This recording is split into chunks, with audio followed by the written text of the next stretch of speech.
evening, everyone, and welcome to this wonderful webinar. My name is Marina Khachaturian, and I am the Head of Academic Affairs of AGBU, Armenian Virtual College. And I'm delighted to be hosting you here this evening on behalf of the Armenian Virtual College. Tonight, we continue our journey, and before we begin, just a few brief technical notes. Please be aware that the webinar is being recorded so that those who miss the session today will be able to watch it later. All participants are currently muted to ensure the best audio quality throughout the presentation. At the end of the webinar, you will have the opportunity to ask questions in two ways. You may use the raise hand feature and we will invite you to speak, or you may write your questions in the chat box at any time during the presentation. Ani, my colleague, will collect and read them during the Q&A session. It is truly inspiring to see participants joining us from different parts of the world. This global presence reflects exactly what AVC was created for, to connect Armenians and friends of Armenian culture across borders through education. The AGBU Armenian Virtual College is dedicated to making Armenian language, history, and heritage accessible to learners everywhere, regardless of age or location. Through innovative online education tools, AVC creates a dynamic and interactive environment where culture is not only studied but experienced. One of our most engaging initiatives is the AVC Learning Zone, a free global cultural platform offered in 7 languages. Through live webinars, expert talks, and interactive sessions, the Learning Zone allows participants to explore Armenian history, arts, traditions, and contemporary issues in meaningful dialogue with scholars, artists, and cultural leaders. Over the past month, the AVC Learning Zone has explored a wide range of meaningful and thought-provoking topics. We began with a powerful historical discussion, Causes of the Armenian Genocide, examining the ideological and political forces that shaped one of the most tragic chapters of our history. We then turned to cultural heritage in the rich heritage of Armenian holidays at the Lusika Guleti House Museum, rediscovering the beauty and symbolism embedded in our traditions. In Behind the Lens, we engaged in an inspiring conversation with filmmaker Jivana Batisyan, reflecting on storytelling, identity, and artistic responsibility. We also addressed urgent contemporary realities in displaced Artsakh Armenians and the lost heritage, exploring the human and cultural dimensions of displacement. And in the Balyan's Ottoman architecture and the Balyan archive, we examined the remarkable architectural legacy of an Armenian family that shaped an empire. These sessions, along with many other over 60 engaging discussions, are available on the AVC Learning Zone platform, continuing to connect our global community with Armenian history, culture, and contemporary dialogue. And now, I'm inviting you to watch a short trailer.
It is my great honor to introduce a visionary leader who has profoundly shaped Armenian education in the digital era, Dr. Yervan Zoryan. Dr. Zoryan is the founder and president of the Armenian Virtual College, a pioneering institution that has transformed the global teaching of Armenian language, history, and heritage, connecting thousands of learners across continents. Dr. Zoryan also serves as vice president of the Armenian General Benevolent Union, strengthening educational and cultural initiatives worldwide. An internationally recognized scientist and technology leader, Dr. Zoryan has uniquely bridged innovation and cultural preservation, becoming a transformative force in advancing Armenian education and identity in the modern era. Dr. Zoryan, thank you for your continuous support and for being present today. I would like to warmly invite you to share a few remarks on AVC mission and more.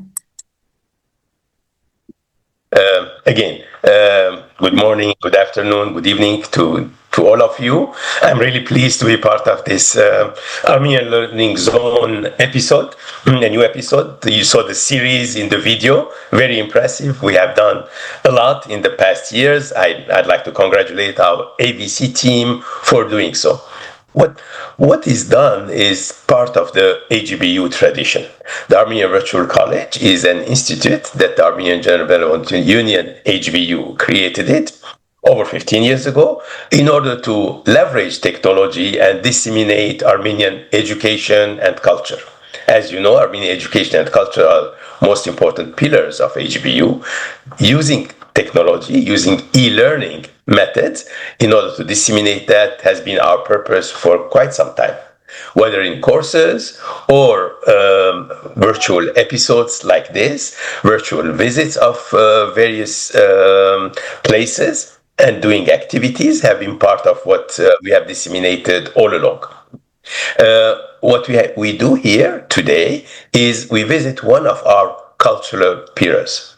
Music has been an important part of the AVC journey, with the two online courses on music have been quite popular in the past. We do have their dissemination continuing constantly.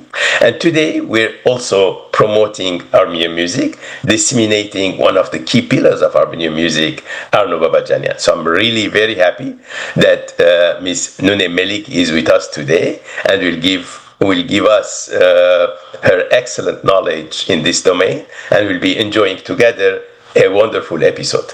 And this episode will be available on Armenian Learning Zone in the future as well. So anyone who would like to re-engage, have dialogue, do interaction, it will be possible to do so. Again, thank you for being with us, and thank you in advance, Ms. Melik.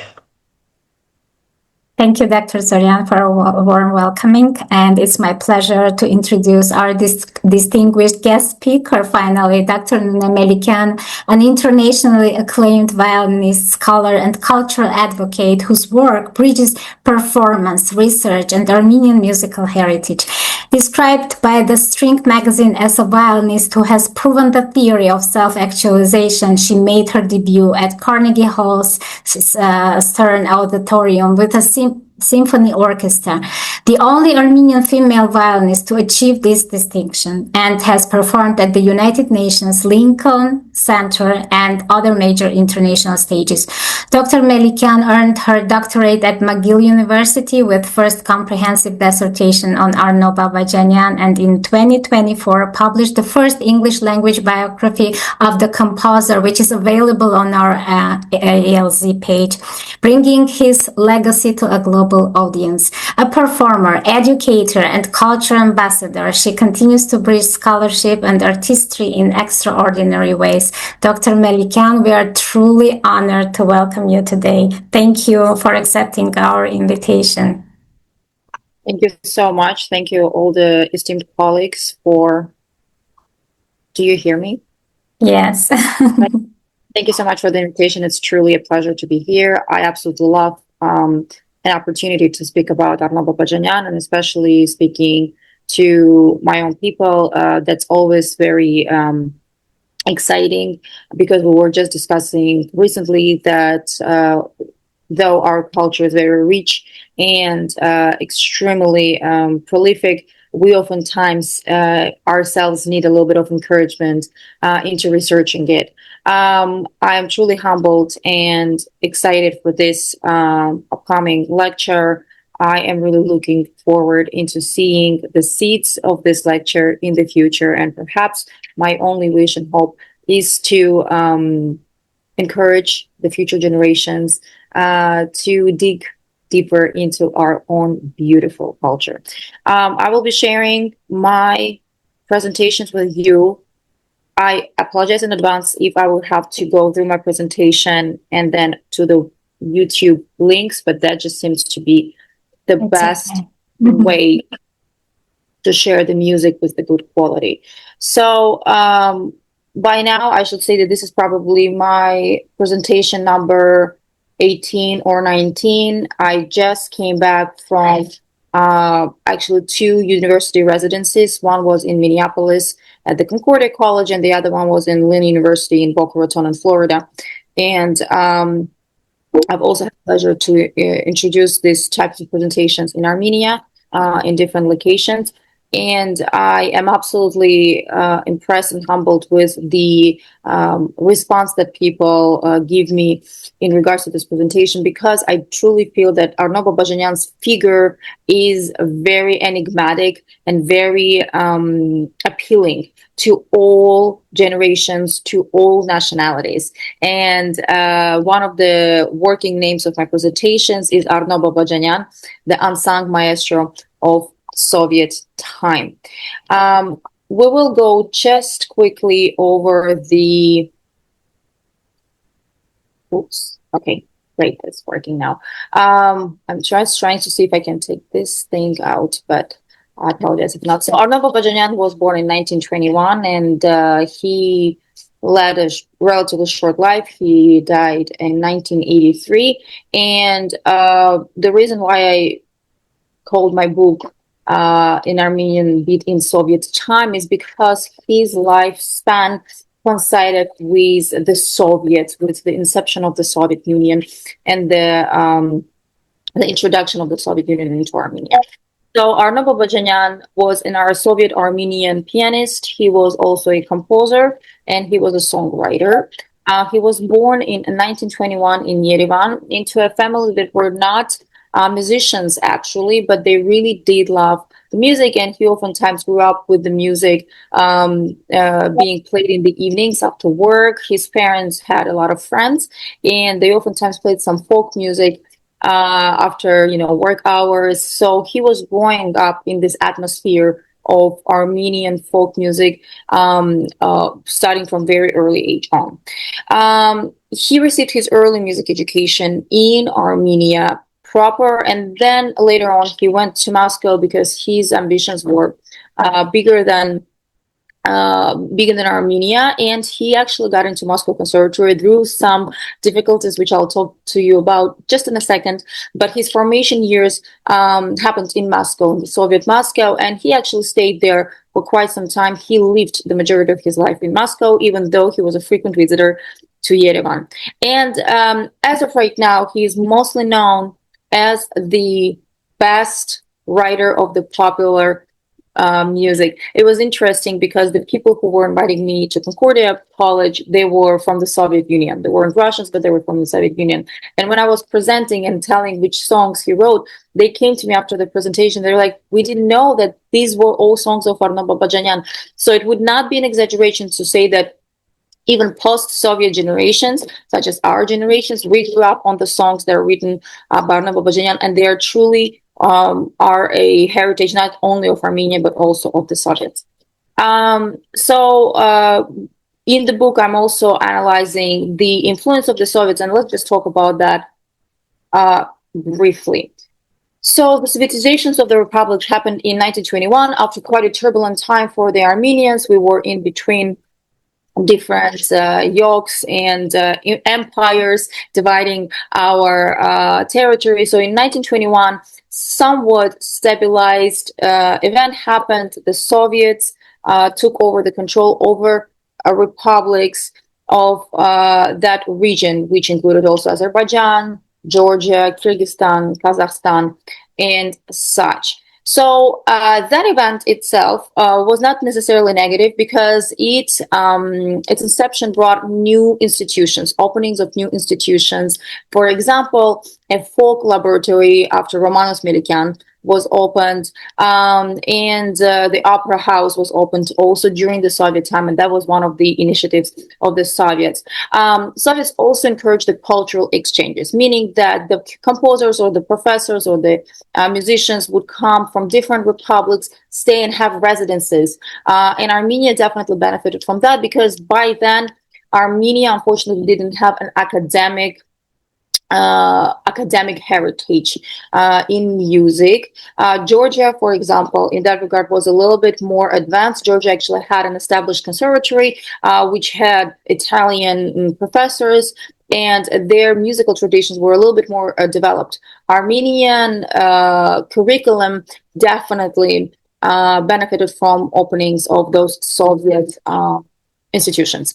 However, there were also certain things that were coming with the territory, and the image of the socialist world and the socialist worker prevailed in all of the agenda of the Soviets, meaning that even though the nations were encouraged to tap into their folk national music, there was one main goal, and the main goal was to show the beauty of the socialism.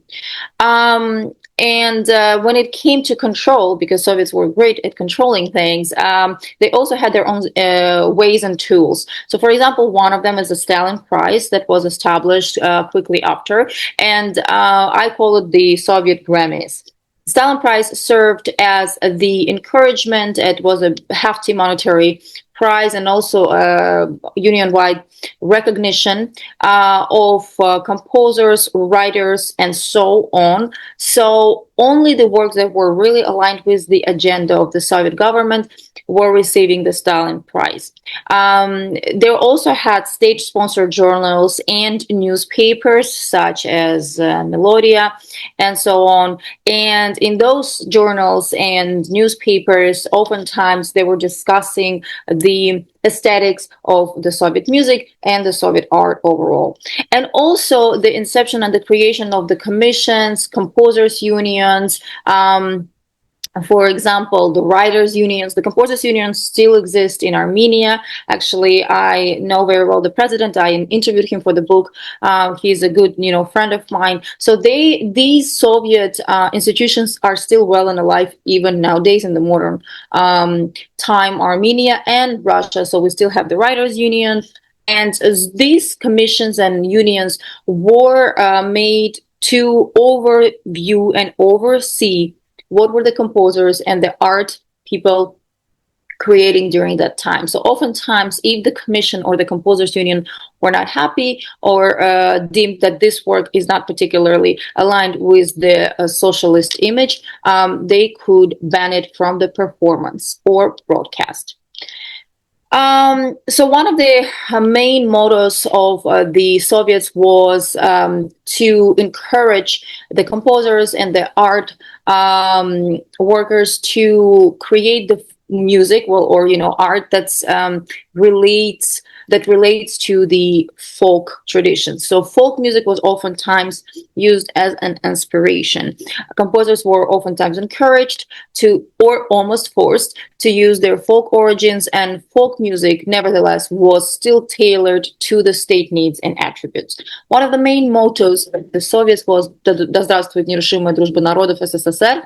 So oftentimes the composers were encouraged to write the works that would celebrate the friendships of the nations, so-called. And for example, we could see that in the operas.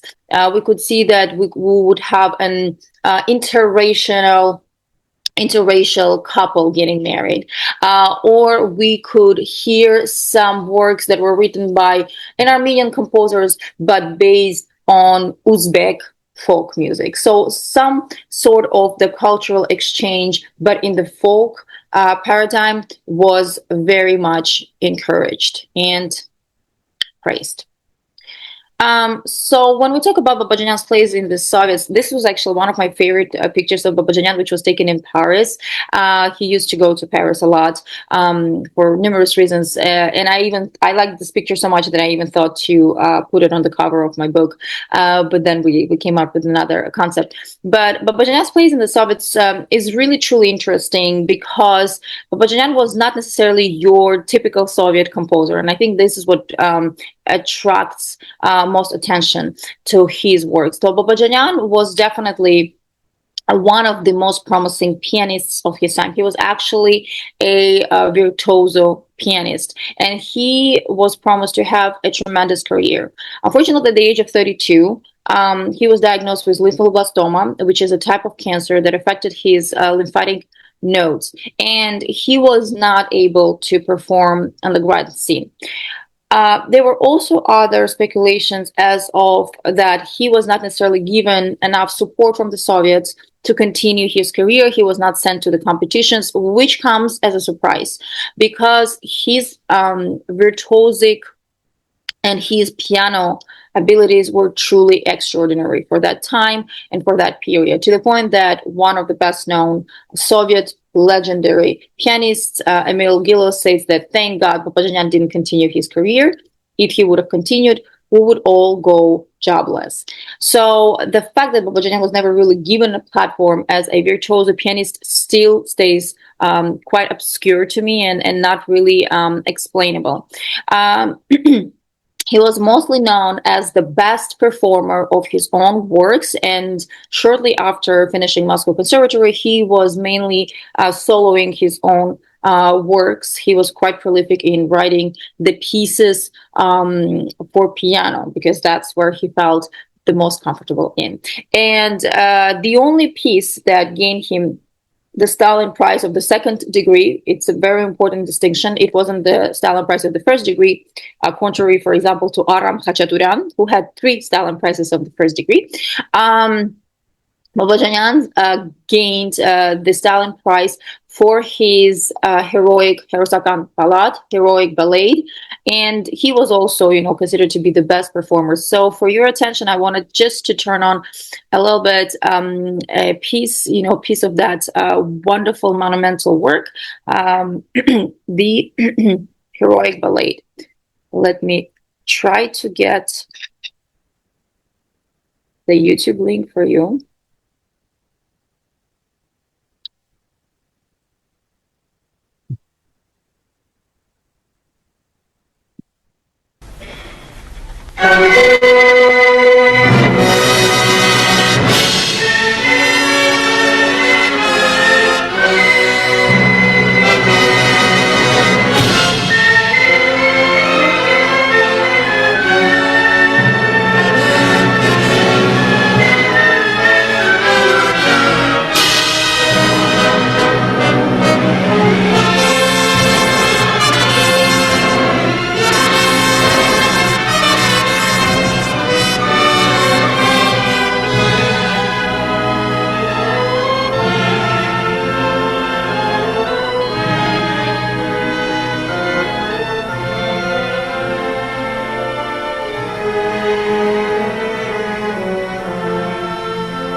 for the musician's ear, we can clearly hear the influence of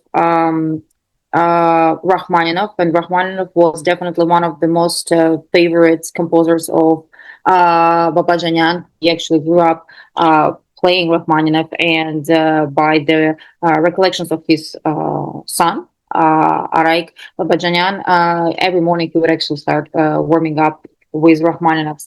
To speak to the ability and pianistic abilities of Babadjanian, I need to tell you a following anecdote. So at the final years of the conservatory studying, one of the compulsory pieces was playing a prelude by Alexander Scriabin, who is one of the most renowned Russian composers. So that speaks actually to Babadjanian character a lot. He totally missed that information, and he did not prepare a piece by Alexander Scriabin. So he only learned that he had to play one as he was going on stage. As he was coming to the exam, he learned that he was supposed to learn a piece. So he improvised a piece on the stage in style of Scriabin, to the point that the commission did not understand that there was not a piece of Scriabin, and they only realized it later on. So that speaks to three qualities of Babadjanian, which is, first, he was a quite whimsical guy. Second, and maybe not the most, organized. No, he was actually quite organized person, but definitely, he was very flamboyant in character. Second is that his improvisation skills were phenomenal, and third, that his pianistic abilities were quite impressive.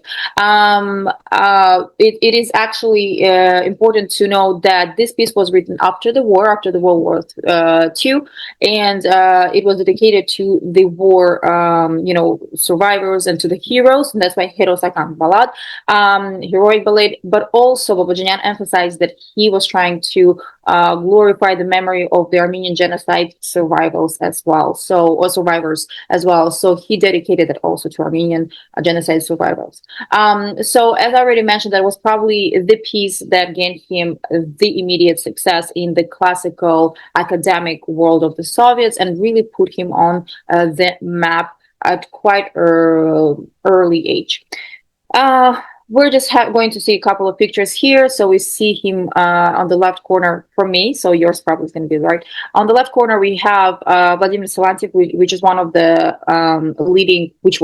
the leading Soviet conductors with whom Babadjanian performed regularly.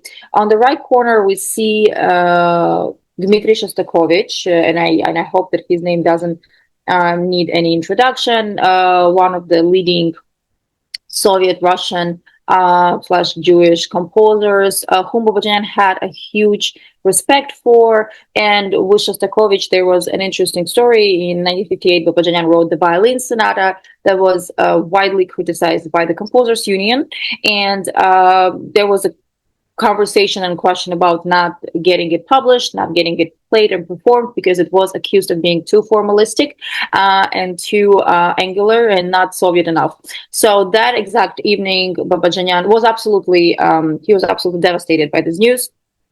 And that exact evening, he received a call from Dmitry Shostakovich, who was a long-time supporter of Babadjanian. There are numerous newspaper articles that attest to Shostakovich appreciating Babadjanian's talent and actually singling out his exceptional talent in composition. And Dmitry Shostakovich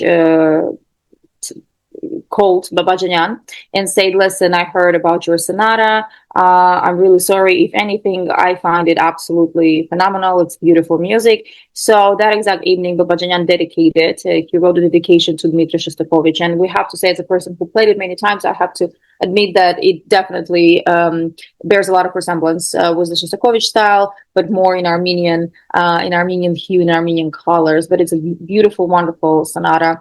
And on the lower corner, we have a person that we don't need to introduce. It's Aram Khachaturian, our biggest music hero. Aram Khachaturian and Arno Babadjanian started their relationship quite early. Babadjanian was only 5 years old when they first met. Khachaturian noticed his talent in the kindergarten, and after listening to him, probably repeating some rhythms and notes, he wrote a recommendation for Babadjanian to continue his music education. And where Khachaturian's figure comes really important in the life span of Babadjanian is when Babadjanian wanted to get into Moscow Conservatory, and because of some bureaucracy problems, he wasn't accepted to Moscow Conservatory, and for Babadjanian that was a devastating news. So Khachaturian first vouched for Babadjanian to get accepted to Gnesin Music College, Gnesin Music Academy, and Babadjanian's pianistic skills were so impressive that he skipped 2 first years of the program, and he was immediately accepted to the 3rd year. And then later on, after 2 years, Khachaturian vouched for him, and he was finally able to get into Moscow Conservatory, which was, of course, one of the most prestigious universities and cultural institutions of that time, and still remains quite reputable and prestigious. So finally, with the help of Khachaturian, Babadjanian was able to get into Moscow Conservatory. It is important also to know that Babadjanian was concurrently studying in Yerevan Conservatory and was finishing both. So he actually graduated both from Yerevan Conservatory, Gnesin Academy, and Moscow Conservatory. So as a classical composer, he was not as prolific, unfortunately, as perhaps some other ones, perhaps as Aram Khachaturian, but he was definitely an impactful one. So his collaborations included, for example, such as with Mstislav Rostropovich, whom we see on the left corner. They were actually neighbors in their Moscow apartment building, and Rostropovich would come downstairs and start working with Babadjanian on the cello concerto. And it is my pleasure to say that the cello concerto was just premiered this year in Long Beach, California, and Araik Babadjanian, the composer's son, actually informed me of that. So I'm very excited for this work to start gaining some attention. It is a beautiful concerto, and they had a blast. From what I'm understanding, Rostropovich and Babadjanian had a blast working on that piece. Rostropovich himself played that piece many times during festivals, during concerts in Armenia, and after one of the performances, Rostropovich once said, "You know what? Now I'm an honorary Armenian." So he felt very Armenian playing that piece. On the right corner, we see no one other but Benjamin Britten, who was a British composer, well-known composer, who actually had his own festival dedicated to him, 3 days dedicated to him in 1963 in Dilijan. And Babadjanian was, of course, one of the people who was organizing that. Benjamin Britten came with his longtime partner. Benjamin Britten was openly homosexual, so Peter Pierce, who was his longtime partner, they came together, and Peter Pierce had this habit of keeping the diaries. So in the diaries entries, we can see that Britten was quite impressed with Babadjanian's playing. Babadjanian was playing his 6 pictures, and he particularly liked the rhythms in Sassoon dance. And we're going to listen to Svetlana Novosardian playing the Sassoon dance of Babadjanian's 6 pictures.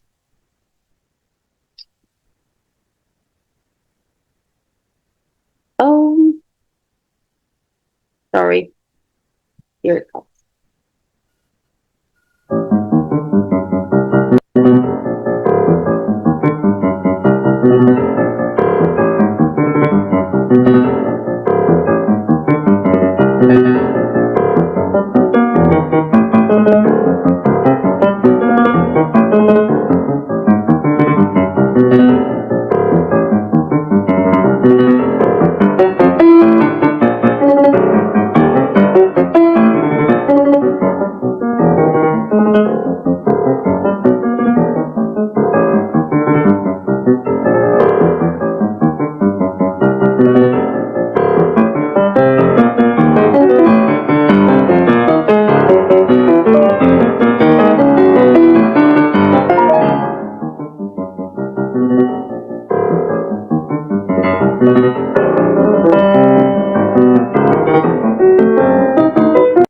So it is important to note that this particular piece is written in a 12-tone technique, the decaphonic technique that was deemed to be inappropriate in Soviets and was not necessarily encouraged. And Babadjanian was very open-minded as a composer. He was one of the composers that was bringing up the bootlegs, recordings, or that was really curious about the Western tendencies in music and beyond. So his style was always reflecting a little bit of both worlds. We're talking about the Soviet world. We're, of course, mainly talking about the Armenian world, the Armenian folk music, ornamentation, but also the tendencies of the contemporaries, the tendencies of that time. And in Sassoon dance, particularly, we can hear that the decaphonic technique, which doesn't have a tonal center, combined with the Armenian dance, with the Armenian dance rhythms, and with the Armenian language in music. An interesting anecdote also happened with Britain and Babadjanian during his time in Dilijan. So Babadjanian was known as somebody who was speeding up a lot. He liked big speeds when he was driving. So once he was giving a lift to Britain, and Britain was so scared and so shocked by Babadjanian's manner of driving that after he left the car, he said, "Listen, Arno, you should never rush. Only servants rush." And after that, he never drove with Babadjanian, and he was driving with Alexander Arutunyan, who drove much more cautiously. On the left corner on the bottom, we have, of course, no one else but William Saroyan, who became a very long-time friend of Babadjanian's quite quickly. They hit it off very quickly right after the party. This is actually the picture from the first party in the 60s. I think it was 1961 in the Moscow apartment. So Saroyan came a couple of times to the Soviets. He started his sort of repatriation, and he started getting very curious about his homeland. And he started coming into Moscow quite often, and to Armenia. So this picture is actually from the Moscow apartment, from the first encounter of that duo. And that was not only the friendship, but also a prolific collaboration duo. Babadjanian later on wrote music for both theater play, My Heart is in Highlands, and also for the movie of the same novel, My Heart is in the Highlands. As we might know, William Saroyan was a Pulitzer Prize winning author, and Babadjanian was very proud of that friendship. The rumor has it, and that was shared with me by his contemporaries, that at some point, William Saroyan wrote an article that was called Three Greatest Armenians, in where he was writing about Aram Khachaturian, Martiros Saryan, and Arno Babadjanian. And as Arno started feeling some tensions with the government, he was trying to sort of reestablish his name and his worth, and he was showing to everyone that article, and he was saying, you see, like William Saroyan actually say that I'm one of the greatest Armenians. So that's in a way both naive and also heartbreaking, that a person and the figure like Babadjanian had to resort and rely on the piece and article written by William Saroyan to sort of try to prove his worth within the Soviets. What's important to note is that starting from approximately 60s, Babadjanian switched to popular genre, and here we can speculate a lot whether or not it was because he was forced to, or whether or not because he wanted to. But the matter of the fact is that he was not maybe necessarily encouraged as much as the classical composer, for example, and pianist, for example. He was oftentimes not given a platform to perform, and his performances were becoming a sensational event, and people were standing in the whole rooms just to listen to him. But that was happening because of the scarcity of his performances, because he was not given the opportunity to perform that often. And as we know, in the Soviets, everything was quite regulated, so he couldn't create his own performances. So he was oftentimes felt a little bit left aside and almost pushed aside. And perhaps that's partly because there was already one great composer who was Aram Khachaturian, and it was very hard probably to navigate and to be another great composer. And of course, Aram Khachaturian was more mature. He already was more established. But I don't think that that's the only reason. I think that Babadjanian's style in music did not necessarily align with what the Soviets wanted from the composers of that time. He was a little bit more rebellious, as we already discussed. He was writing in different genres, and he was always looking into the Western tendencies in music as well. And on the lower corner here, we have the Mighty Five. So Russians had their Mighty Five, and this was called like the Armenian Mighty Five. And we have Adam Khudoyan, we have Melik Mavisakalyan, we have, of course, Eduard Mirzoyan next to Babadjanian, who was actually one of the greatest friends of his and who was a big supporter of Babadjanian until the very last day, and we'll talk about that just in a second. So as I already mentioned, in the 60s, a switch to the popular genre happened, and Babadjanian's pieces, classical pieces were still, of course, played, but his songs became an immediate success. So his first song that he wrote is the Song of the First Love, Песня первой любви, that was composed for the movie of the same name, Песня первой любви, became an overnight sensation. And there is a story where Babadjanian was once coming back late, and in the dark alley, he was getting robbed by a gang of people.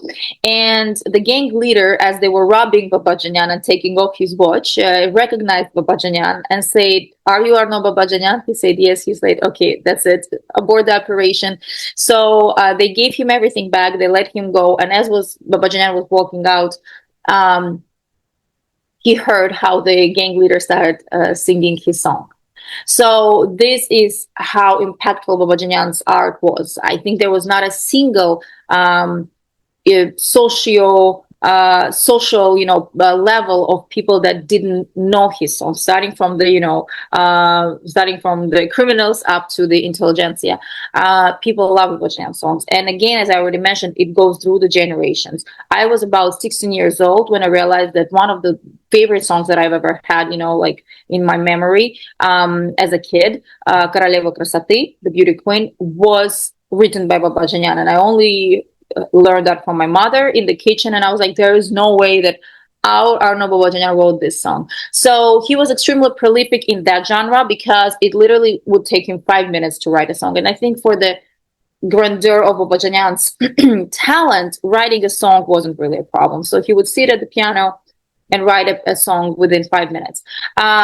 Needless also to say that it was much better remunerated, and because of his illness, which we already mentioned, lymphoblastoma, he was forced to have very expensive treatments in France, and that's mainly one of the reasons why he was going there very, frequently to have the visits with Dr. Bernard, and he just needed financial, support for that.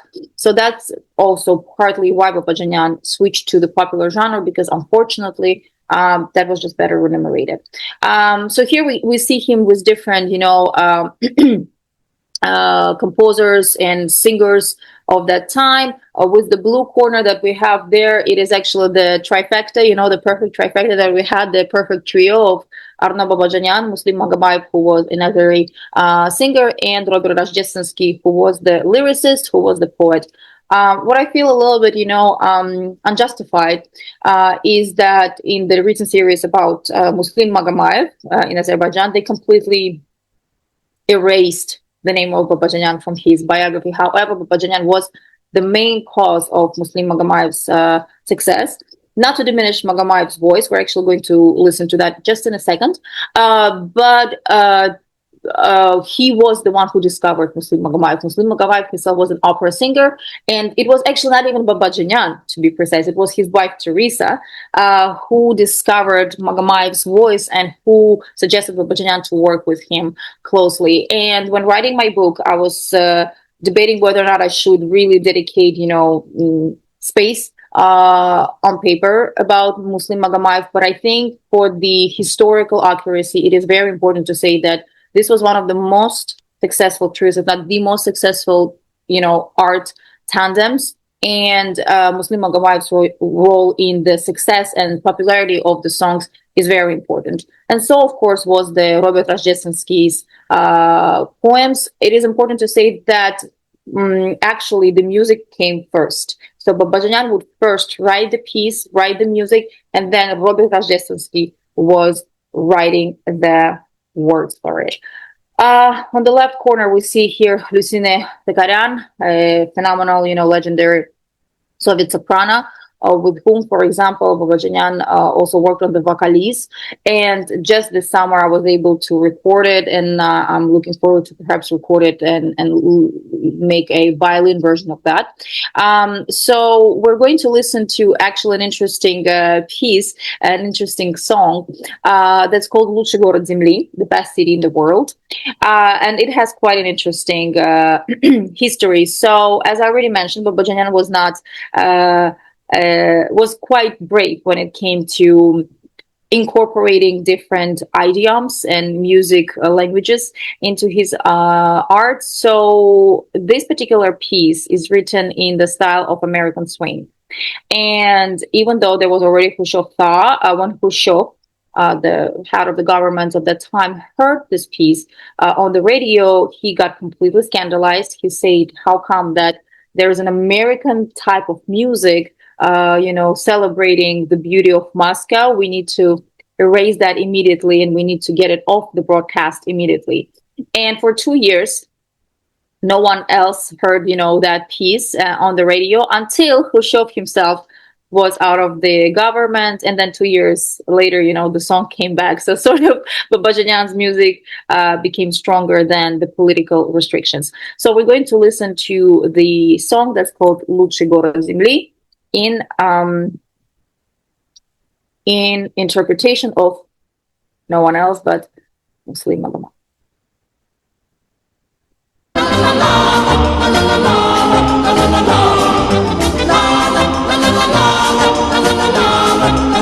Ты никогда не бывал в нашем городе светлом, над вечерней рекой, не мечтал до зари, друзьями ты не бродил по широким проспектам, значит, ты не видал лучший город земли.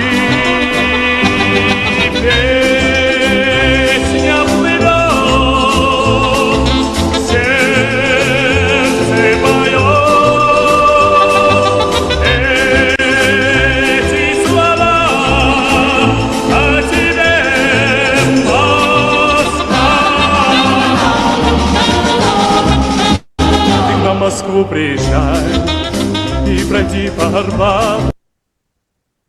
So when I turn this particular work in America, I mean, the Americans really immediately recognize how American it sounds, and especially with the use of trumpets, it's very characteristic of that type of music. And we have to also mention that, for example, in Lidova Сказка, like the Babadjanian composed, it is actually a piece of different figure skating performances. I think there were around 12. He used different, for each of the pieces, he used different idioms. So, for example, he had samba music, he had some African rhythms as well. So that just attests to his open-mindedness. And I feel like oftentimes his open-mindedness was just a little bit too broad for the restrictions of his own time. And it would be truly very interesting to see his place as the composer, should he, not been living during the Soviet time. To me, he really resembles a lot to, figures like Nina Rota or George Gershwin, who both started as classical composers and then switched to the popular genre, for Nina Rota to become one of the best known for his, music for the Godfather movie, and of course, George Gershwin was his Porgy and Bess and Rhapsody in Blue. So I truly feel that Babadjanian was oftentimes restricted in his creative freedom during that time. I wanted to also mention that his songs were translated to many languages, and they were, loved by people from all over the world. And one of the very interesting discoveries that I made when I was working on my dissertation back then, since I do speak French, was the translation of his song "Не спеши," which was sang by Anna German, who probably all know, was translated to French, and it was Mireille Mathieu who was singing the song. And this is something that I actually hear on a daily basis. It's on my iPad and my iTunes. This is the French rendition and translation of the song "Не спеши," sang by Mireille Mathieu.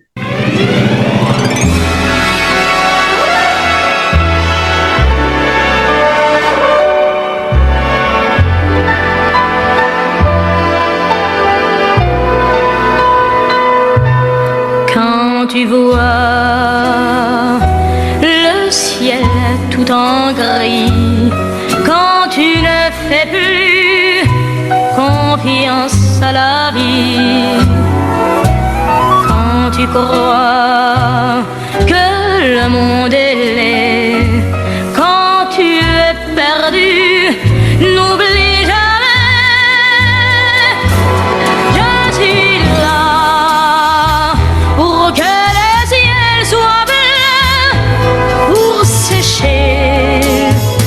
les larmes de tes yeux, je suis là pour te donner la main tout au long du chemin. Je suis là. And I must say that the lyrics are absolutely gorgeous. Like the translation is absolutely beautiful. The words that are being used is beautiful, and her rendition is truly very moving. Also, such people, as Santana, Carlos Santana, used Babadjanian's theme. He has this track that's called Europe. And this is actually also based on Babadjanian's music. So just to say that Babadjanian's songs, even though, you would think that the language would be a barrier, they actually transcended the geographical borders. So when it comes to Babadjanian's place, after death and his legacy in the Soviets, and partly what actually inspired my research, which I'll just talk to you in a second, is that he wasn't considered great because he didn't write state-aligned works. And when it came to Edward Mirzoyan, who was a president of the Composers Union for nearly 20 years, Edward Mirzoyan was trying to get Babadjanian's place into the Pantheon burial, and he was rejected because, as per governmental rejection, it was said that Babadjanian cannot be considered a great composer because he didn't write symphonies. So that should give you an idea of, what was the ideology of that time. He is still recognized as the, most well-known Soviet Armenian songwriter, and is still celebrated till this day as such. But unfortunately, there's virtually no recognition for his classical works, and I'm extremely excited to see some sort of revival lately. And for example, my friend and colleague Kai Kazadyan just played his Babadjanian concerto, violin concerto recently. I'm extremely excited to play his violin concerto actually next month here in America, and that's going to be quite a historical debut.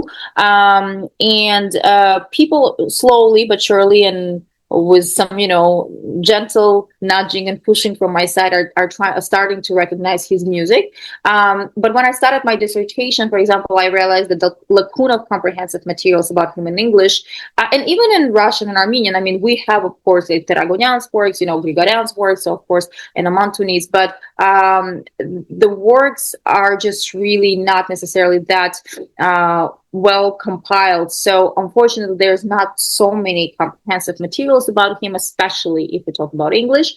And that was one of the reasons why I sort of started my research. So I'm going to go quickly through my part because I don't like talking about myself, but I always joke, you can see me visibly happy in this picture. This is me graduating from McGill University with a doctorate degree. And I was probably the only person who was so excited about my doctorate because I knew coming in that I'm going to write about Babadjanian. So, oftentimes when you get into doctorate, you're sort of deciding what you're going to do. And by the third year, you're going to write your dissertation. The only reason why I did my dissertation, believe it or not, was just so I could write a dissertation about Babadjanian. Like, the only reason I wanted to do my doctorate. So I was very excited to do this because I have been already playing his music for years now, and I just wanted to put it on paper. So this is one of the first concerts that I organized, being 21, I think I'm here. So in the beginning, I started at the University of Montreal, and I'll tell you just in a second the story, but this is the posters of one of the first concerts that I myself organized in Montreal. And, the working name was La Fusion Musicale, the musical fusion. Europe meets Armenia. But then later on, the project's name changed to Hidden Treasure. And now we actually even have a festival in Manhattan with the same name, Hidden Treasure. So was the name of my album. So we started together here with Michel-Alexandre Rocard. But the idea and the inception of this research and the music of Armenian and Babadjanian in particular started when I was around 20 years old. And it was in University of Montreal Walls, a chamber music class. My phenomenal Swiss coach actually asked us for the suggestions of the repertoire, and I was 19 when I moved to Canada by myself, and I didn't have any family, I didn't have any friends. I was very uprooted, and I had no support system. So for me, playing Armenian music was a part of recompensating that, and maybe like gaining a little bit more of the peace and probably the way to connect with my roots, and just feeling a little bit less homesick, because I was quite homesick. So we started playing the music of Babadjanian, and I just want to show you two recordings, 10 years each. So this was the beginning of our journey. This was University of Montreal, October 2010, and we were playing Babadjanian's trio.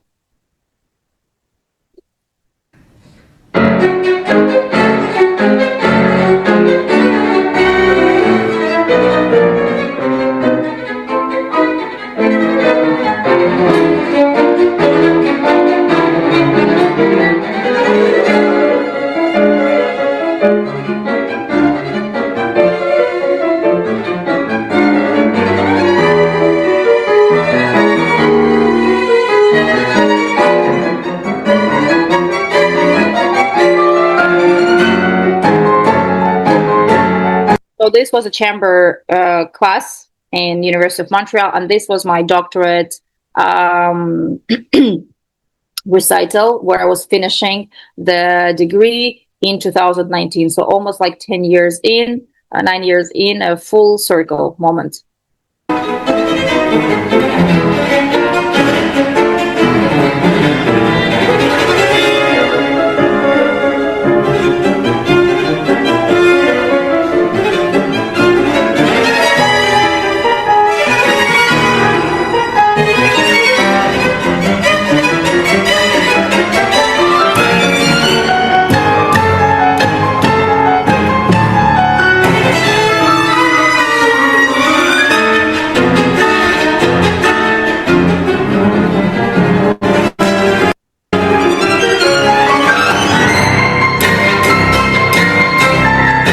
A fun fact about this particular piece is that the second movement of this piece is rumored to be played next to the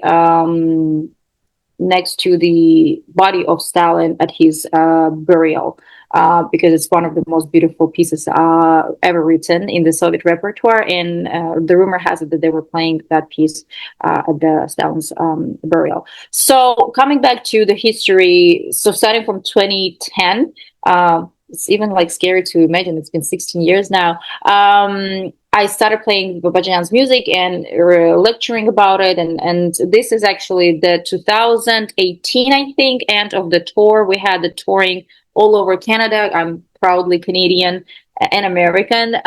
So this was the end of the touring in 2018 with Michel-Alexandre Rocard, somebody that I started the project with. What we did, we actually went to the most isolated areas of Canada, to the point that there were no cars or like buses or planes transportation there, so plane transportation there. So we would go on a barge, like our car would be put on a barge and we would go and play a concert. And somewhere like in Ville-Marie or like Port-Cartier, we would play music of Babadjanian, Babadjanian and Khachaturian, and always to the great success. But this was one of the final ones. It was in the Four Seasons in Toronto.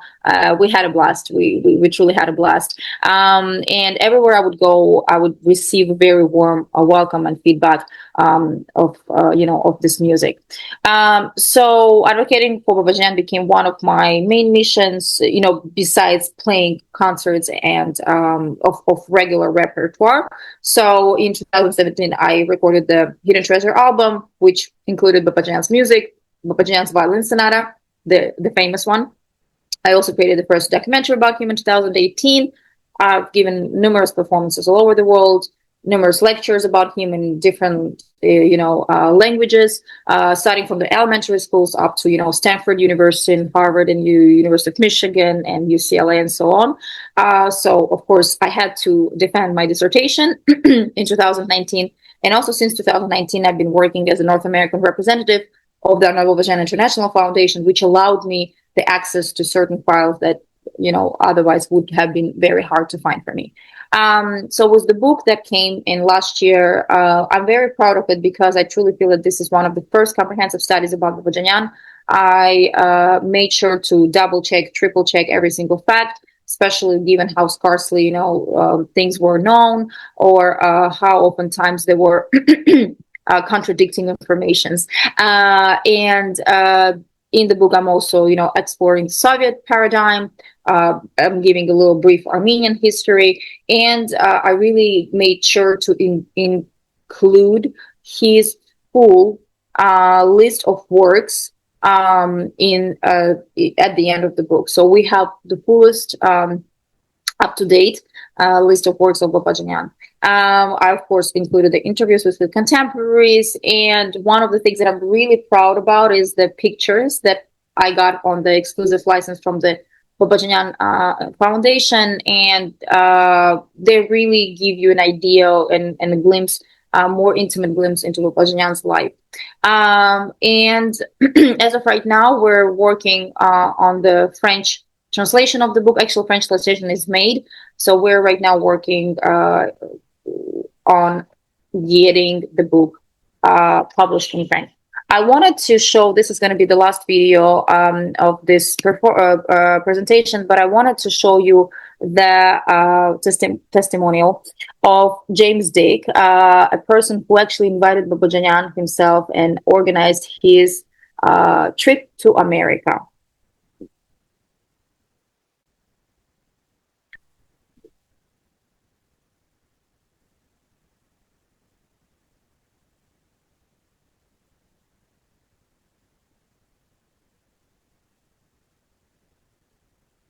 Hello, I'm James Dick.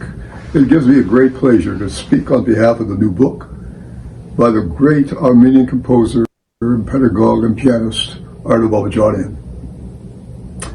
Arno became someone I knew about when I entered the Tchaikovsky competition in 1966. I was studying with Clifford Curzon in London and was very happy to be accepted. Arno Babadjanian's music was commissioned that year for all the pianists to play, a wonderful piece called Poem. And I have a copy of it right here, in which he signed it to me. I prize this so much. And it was then that I came in love with his music. And even on my Carnegie Hall debut, I played some of his music. And then a few years later, I began something called the Festival Institute at Round Top in Texas. And I thought, my goodness, it would be wonderful to have him come visit.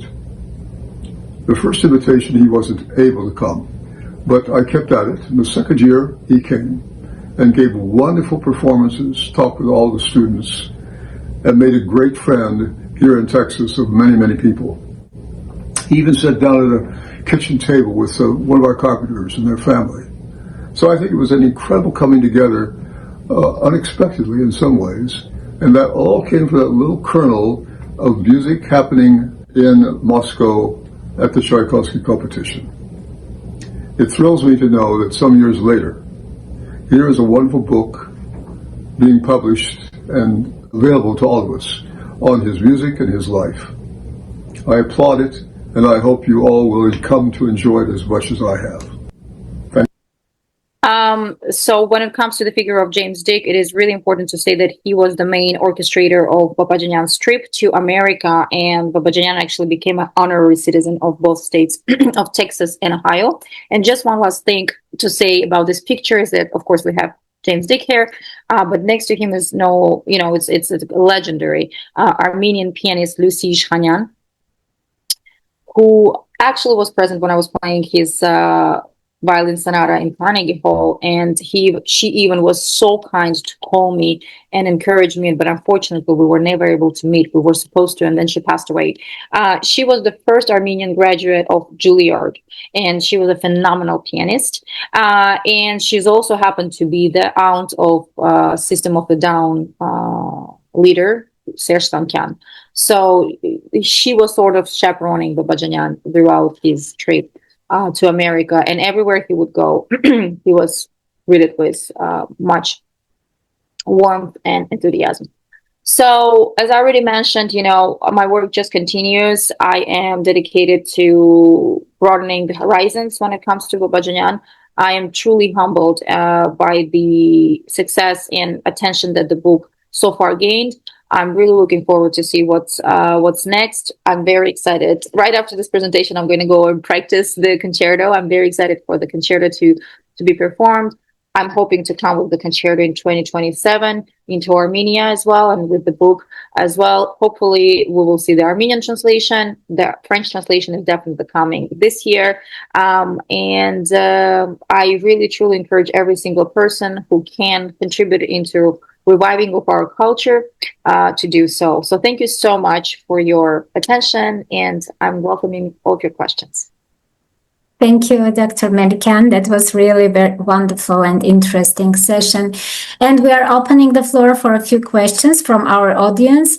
But let me start first, please, if you allow me to ask you a question. You mentioned that your favorite song is She. What other pieces of work by Arno Babadjanian do you like, or your favorite ones? Oh, that's a very good question. I'd say that one of the most important things that I was always doing, and it's sort of like my talisman, like it's my lucky charm, is his elegy. So every time before the stage, going on stage and performing, I would have this little ritual of listening to elegy by Babadjanian, to the point that I like this piece so much that I was like, how come never, our violinists don't play it?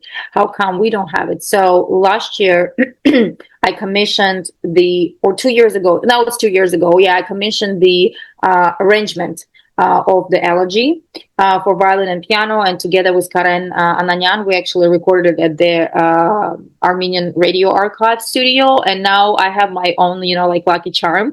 But I would say that would be the most, one of the most impactful and important pieces by Babadjanian. And also the piece that started my love, and I think it's right in the beginning of the book that I recall my sister playing, because she was a pianist. My sister playing Bahar Shapat Vibar, like the dance form Bahar Shapat is definitely something that I listen to, on regular basis, and I feel it is one of the most notable works of Babadjanian as well. And believe it or not, I still listen to his popular music songs. I really do like it, and I really feel that they're just timeless. I like them when I was 16. I still like them 20 years later. But I would say that from the composition standpoint, like classical ones, it's the elegy and the Bahar Shapat dance. Wow, thank you. Eva, you are welcome to ask your question. So I would like to thank you for such a beautiful presentation and for all your work about Arno Babadjanian.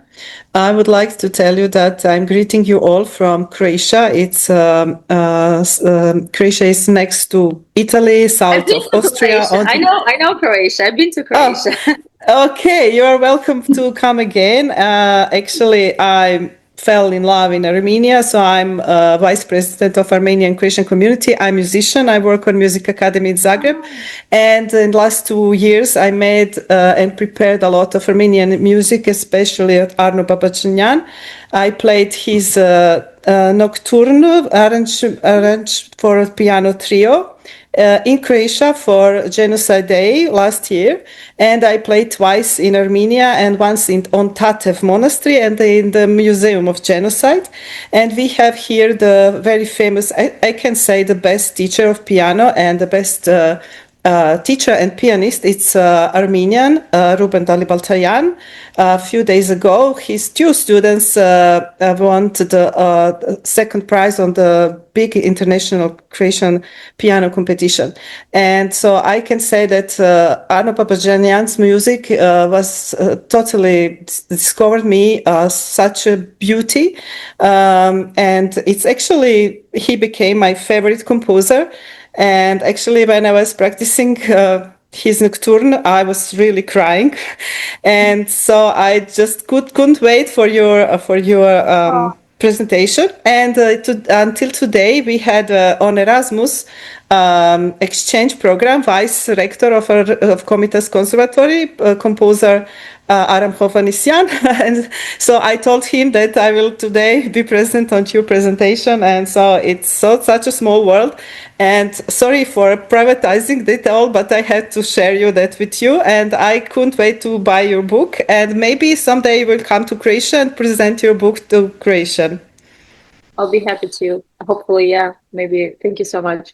Thank you for all your work. I really encourage. I had some interest from, for example, a German cellist once, like, because he found the dissertation also online. So, and he was completely German. I mean, he had no connection to Armenia, but he was like, I'm really interested in the cello concerto he was interested in. And so, like, I'm really truly humbled when people of non-Armenian origin are like also playing. But again, as I mentioned, I think music really transcends geographical borders, and particularly Babadjanian's music is very accessible to everyone. And, he was saying, one of his saying was like, I don't necessarily, want to be like the state-aligned composer. The most important for me is like for my music to be loved and living in the hearts of the people.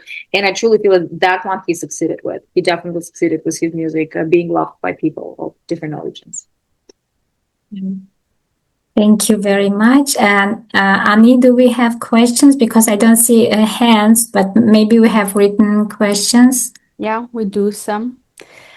I'll start with the first one. So one of the composer's piano compositions that has been performed at the Library of Congress in the United States is Arno Babadjanian's Elegy, written in 1978, which is based on Sayat Nova's song. Could you comment on AB's compositional style, Arno Babadjanian's compositional style using Sayat Nova's songs? Are there other examples?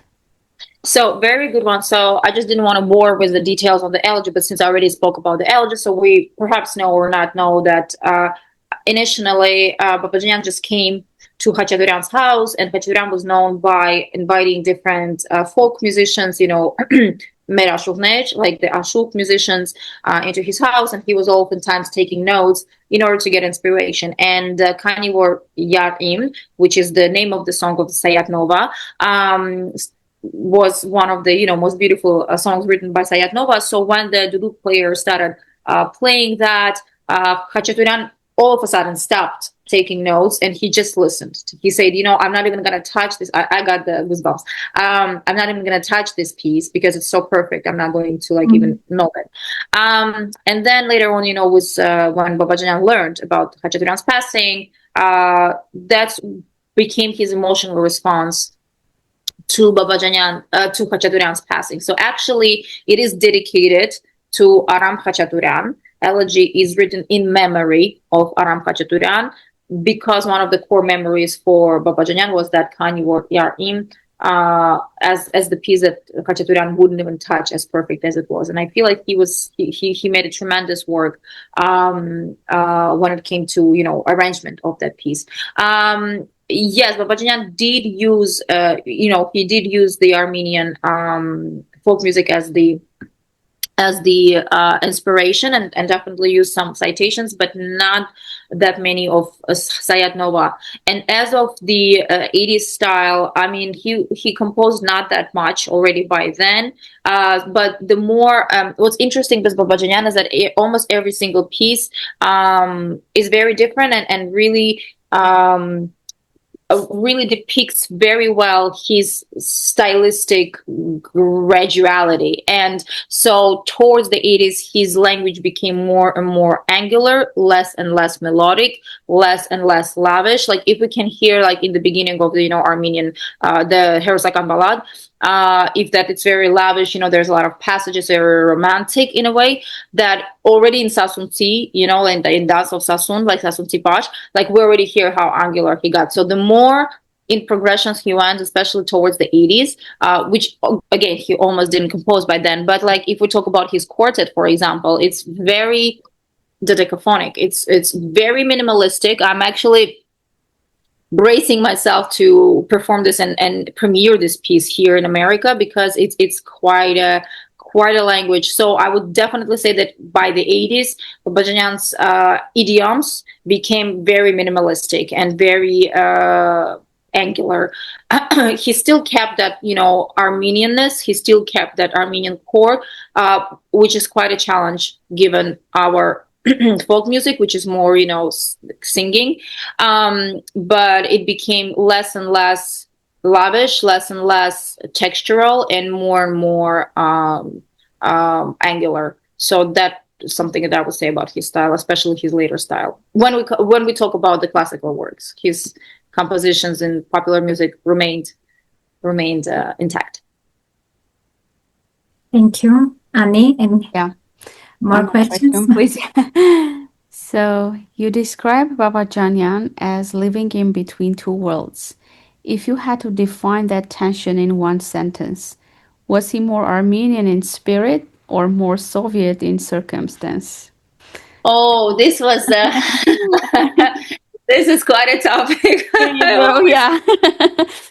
Like there was like some frictions when I once mentioned that, for example, to me, Aram Khachaturian represents a little bit more of the Soviet realities. I think that I should respond, I can't judge. I should respond in the words of Babadjanian, who say that no matter what I write, my music will always have an Armenian accent. And he said that, I've lived my entire life in Moscow and I still speak in Russian with a heavy Armenian accent. And his citation and his quote is that, so no matter what I write, it will always have an Armenian accent.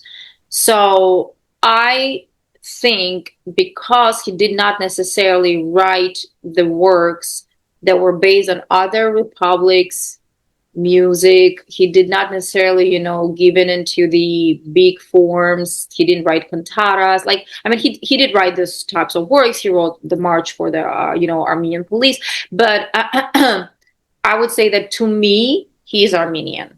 Definitely. And I think that's how he wanted to be perceived as well. I think he really emphasized that he is first and foremost, he's an Armenian composer. Thank you.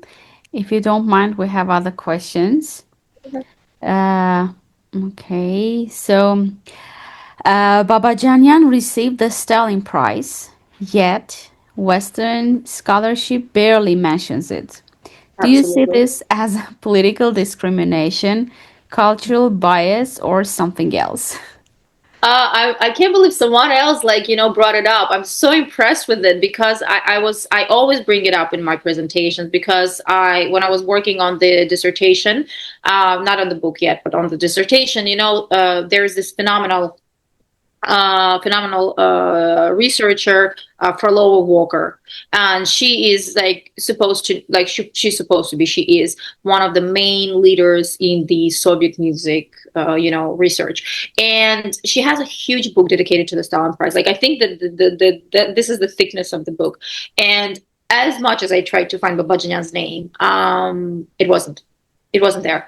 So it is absolutely correct to say that, and I'm so impressed with this question because it is correct to say that it's not mentioned anywhere. It's not even advertised within the Soviets somehow, which is surprising to me. But I think mainly maybe because, as I already said, it's the second degree prize, so it's not as important, even though it's still there. Do I think it's a political discrimination? I think I don't know. For example, in case was for Lova Walker, I of course cannot disregard her work. I respect her tremendously. I grew up on her works, in terms of I read so many of her works, but I did feel that was like just weird not to include him. I think it is in a way, yeah. I think Babadjanian throughout his life definitely encountered discrimination within the Soviets, and I think it just sort of carried on. History has its very interesting ways, and we oftentimes know something that we are allowed to know. So I think the fact that he was feeling suppressed and discriminated against, and therefore the need to show people, look, like William Saroyan wrote that I'm great. Like, I mean, he shouldn't have been resorted to that. He shouldn't have been feeling that, and being forced to do that. So I feel like definitely there was discrimination during his time, which carried through later on.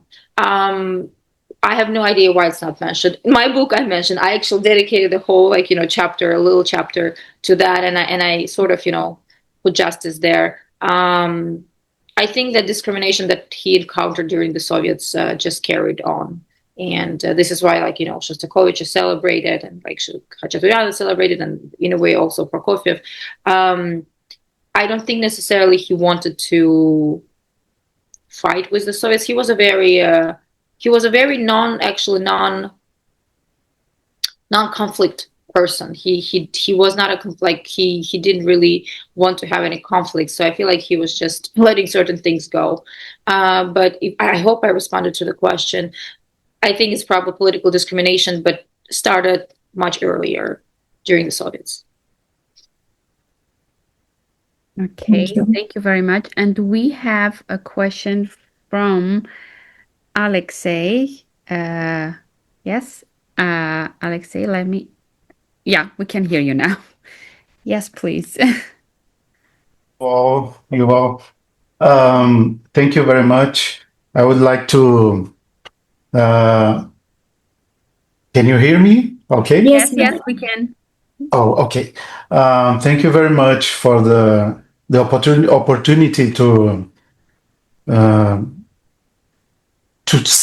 watch this lecture. I'm a huge fan of Nune's work, Nune's music. Congratulations and I would like to of course to thank the AVC and the AGBU people for making this possible. And my question is quite simple. I'm a composer and conductor, and I live in Brazil. I was born in Brazil, South America, and I'm doing research on Armenian music for my master's degree. And I would like to know, Nune, if you think to bring your project here, or to play, if you have any invitings or something in the future to bring to Brazil. I mean, you playing the Babadjanian's music, or to release to launch the book around here. Do you have any projections? Yeah, so thank you for adding more into my to-do list. Well, first of all, thank you so much for the kind words. I appreciate it. I love Brazil. One of my dreams is to come and see. I'm crazy about the Brazil carnivals, and I really love this culture. And actually, when I was teaching, I used to teach in the elementary school. One of the units I actually was dedicated to Brazilian music. So it's a beautiful country with a beautiful, legacy in music. So far, the furthest that I got in terms of trying to bring things in was, I think, Argentina, and they responded to me, but I wasn't sure whether or not it was yes or no. So I guess I'm not coming to Argentina anytime soon. I'm not aware, to be honest with you, about an Armenian community in Brazil. I mean, I am a yes type of person, I always say yes. Like if if somebody invites me, I'll be happy to. But in terms of like thinking that there's an active Armenian community and I should bring Babadjanian music there, to be honest with you, I haven't thought about it. I was very Yes, selfish. yeah. I was very selfish in my wish to come to Brazil. I just wanted to see, the carnival. But if it can coincide, why not? So yeah, I mean, if there is enough interest, I'll be happy to. I am right now very much. So I'd say like my main focus is right now to play the concerto. Hopefully, there will be some Canadian orchestras as well. We're actually talking to Nurhan Arman, and hopefully there will be some, financial support. We could maybe record the concerto. That would be like my big dream to do, simply because I would like to revive his music. And so I would say my main focuses this year will be presenting we're talking to a couple of other Ivy League universities, like Yale University and like University of Denver. We will see if that's gonna happen. So somehow, if I'm being very honest, pardon if I'm saying like talking too much, but I was sure that by now the interest will subside. I thought that we're just gonna make 5 presentations with the book and I'll be out of it and just back to my practicing room and cleaning my intonation. But somehow it's actually picking up now. So it is interesting to see the dynamic. So I don't know where I'm going to be in a year. I know that I'm dedicated to, we're actually talking to AGBU right now. I'm dedicated to publishing this in French because it's already done. Like the French translation is done. And because Babadjanian's connection to France and French Armenian community is very strong, I think that that would be appropriate. If there is a place in Brazil that you think that it can be, welcomed, I mean, you're more than welcome to, at least give me some context and we will see whether or not that's possible. I have zero doubts that, if the Armenian community is there, they probably will appreciate it. As of right now, Brazil was not on my geography. We were talking to Gulbenkian, so we're still like in talks with Gulbenkian, which is in Portugal, I think. And the furthest I went was Argentina. But as of right now, no plans. But I'm very open to it. So if you have any leads, you're more than welcome to send them my way, and we will see if that happens. I think it can be beautiful. Actually, about Argentina, it was not Melik Mevisekalian, but it was the other very good friend of Babadjanian. His name is... anyways, I know his name very well. I interviewed him. But he said that when Babadjanian died, they had concerts in Argentina, and I think it was an Armenian community in Argentina. And he said that we came out of the stage, and I think it's in my movie. And he said we came out of the stage and we, announced Babadjanian's passing. And he said the entire hall just went completely silent and numb for like a few minutes. So it looks like Babadjanian's figure is pretty well known even in that part of the world. So hopefully, if one day that would be able to, like that would be a possibility, I'll be more than happy to do that. That's great. Thank you. I'm gonna send you some stuff about Armenians in Brazil. We have a community. It's not it's not huge, but we have an Armenian center, cultural center.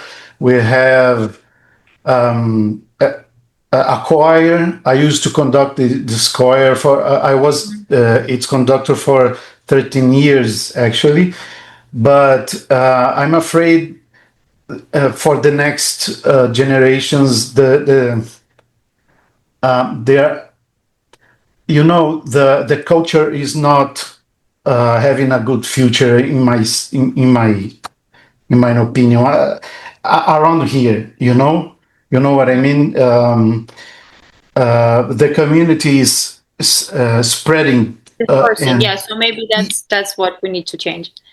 Yes, that's why I think your book and the Babadjanian's music is so important to bring here, so to keep the Armenian music alive around here and to increase the interest for the youngers.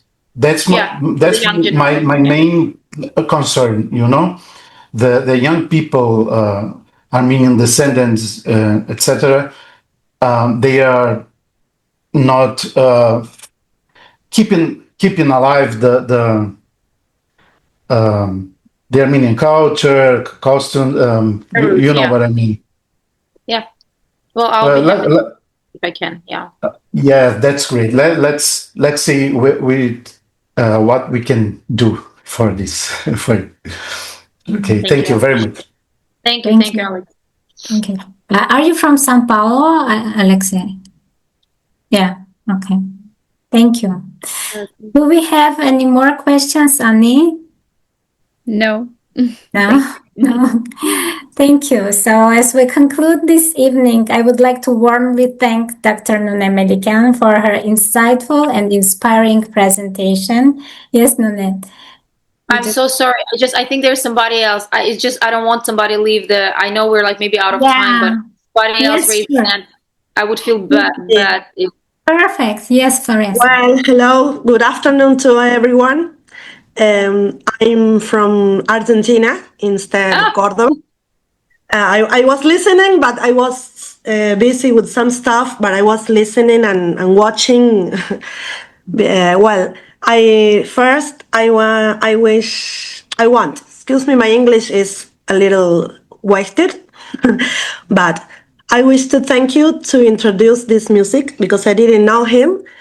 I'm a music teacher and I'm starting to playing duduk with an Armenian music who lives here in Cordoba, Gagik Gasparian.